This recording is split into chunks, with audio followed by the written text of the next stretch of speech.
Have you ever wondered what happened to using the color red for our launch towers at the Kennedy Space Center and Vandenberg?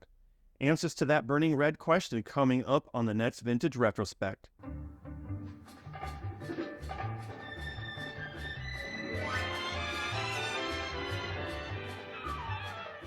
Hello, I'm Chad, your host for today's episode. Recently, if you have followed closely with the launch of Artemis 1, you may have noticed that the color for the mobile launch platform is now Battleship Gray instead of the nostalgic red color we all are used to seeing for the Apollo Saturn 1 and 5 launches. Trust me, there is good technical reason behind this change. In the early 1960s and late 1950s, NASA was tasked to build a barrage of launch towers to support the ever-growing need for new experimental and production launch vehicles. However, this still required guidelines from the FAA, and one of those rules is that any structure over 200 feet must be visible to local aircraft in the vicinity. The color red is often used in alternating fashion with the color white, almost like a zebra-striped pattern. Interestingly, the coating material back in the vintage days of space were made of an unusual material.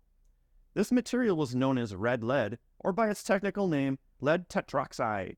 This material was naturally red in color, cheap, and provided corrosion protection against the oceanic waters of the Atlantic and anti-rust protection. During the peak of the Apollo era, this painting method was found to be toxic.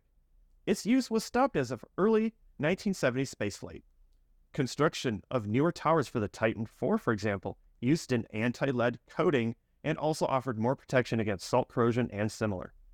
Of course, this meant there was no natural way to paint the towers red, but that's okay, because the FAA rules also dictated that using strobe lights on top of the towers can be used in place of a red tower.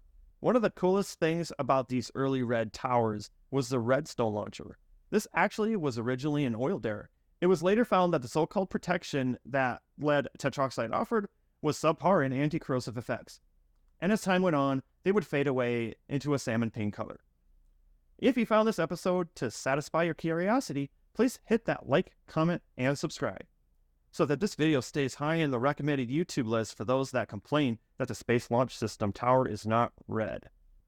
I also would like to welcome back everyone here. If you are a subscriber here, I do apologize for not making a video for a while, and there's good reason for that. In case you haven't noticed, I am shooting in 4K now, which means I got a brand new camera. And for your today's sponsor, I'm just kidding, nobody sponsored this camera. So with that said, I am Chad, and I will see you out on the launch pad.